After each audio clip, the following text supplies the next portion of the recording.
ហីមិញនៅនាងហៅមិញក្អាត់ថាម៉ែអីហើយនេះមិញក្អាត់មានកូនស្រីស្អាតយ៉ាងនេះដែរចាខ្ញុំជាកូនម៉ែក្អាត់និងពុកប្រុញយ៉ាងម៉េចឆ្ងល់ដែរម្ដាយឃើញខ្ញុំហ៎បំឆ្ងល់អេណែអាក្រិនលក់ដំឡូងឲ្យលក់ដំឡូងណាក៏មកញ៉ៃអាញ៉ៃជាមួយកូនខ្ញុំតិចត្រូវឥឡូវហ្នឹងហែងសម្រាប់ថាដំឡូងនេះថ្លៃប្រហែលដែរ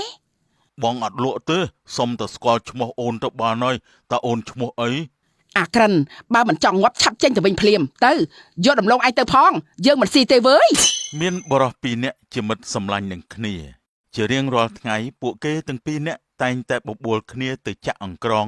និងដើរជីកដំឡូងតាមព្រៃយកទៅលក់បានកម្រៃមកចិញ្ចឹមជីវិននេះក្រិនជាមនុស្សនិយាយត្រង់ចិត្តល្អហើយចំណែកនេះពីងជាមនុស្សពូកែកុហកនិយាយមិនដែលពិតម្ដងណាឡើយ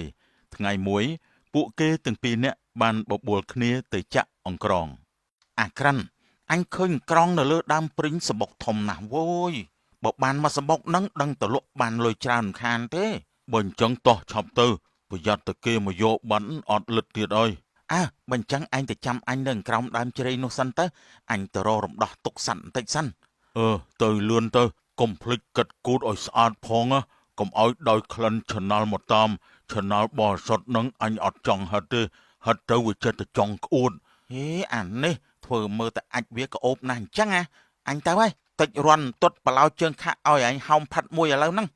ស្អីគេអញស្ដាប់ភាសាឯងយល់ទេឆាប់ទៅអញចាំអញទៅហើយបាយសម្លាញ់អានេះល្ងងមែនហ្មងឲ្យអញបោកបានរាល់តលើកស្មានតែអញឈួតឲ្យឯងដណ្ដើមក្រងអញហី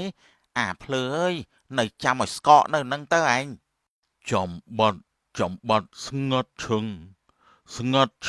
គ្មានដំណឹងសោះឡើយតើអាចកិនឬយ៉ាងណាមិត្តអើយអញចាំឡើងរយជើងអស់ហើយមិនដេចឡើយមិនឃើញមកវិញហេធ្លាប់ចាញ់បោកវាប្រមាណលើកហើយកុំប្រាប់ថាលើកនេះចាញ់បោកវាទៀតណាគួរសោះ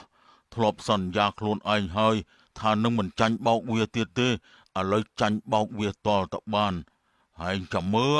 លើកក្រោយអញធ្វើបាបហែងម្ដងអូហូម្ដងនេះប្រកាសជាបានលុយច្រើនមិនខានទេមើលចុះសបុកក្រងធំខ្លាំងណាស់ម្នាក់ឯងមានអីមិនល្អអាយអូយចំមិនល្អមែនដឹងហើយកដុំអាយ៉ាកដុំឆែបកែបឆាអាយអូយខំឆ្វេងអាលាស់ស្ដាំអាយយមិនតាន់បានពងក្រងផងមិនក៏មកខំយើងអញ្ចឹងអើយនៅមិនបានទេទៅហើយហេអាពីងមិនក៏អញមកនៅទីនេះវិញអញខំចាំឯងជួសអញឥឡូវឯងរត់ផាយជើងមកពីណាវិញហ្នឹងគឺអញបោកឯងទៅយកពងក្រងម្នាក់ឯងហ្នឹងតែស្មានមកដល់ថាវាធ្លាក់សបុកមកខំអញចង់ងាប់ហែងឃើញបាបកម្មតន់ហន់អត់អានឹងហើយហែងបោកអញធ្វើបាបអញឲ្យអញឈរចាំឯងពី3ម៉ោងទាំងកណ្ដាលថ្ងៃក្តៅទីបំផុតគឺអញ្ចឹងហែងសើចស្អីមិនឲ្យអញសើចមិនបើឯងបោកអញលើកណាក៏ត្រូវទៅលើខ្លួនឯងវិញរហូតហ្នឹង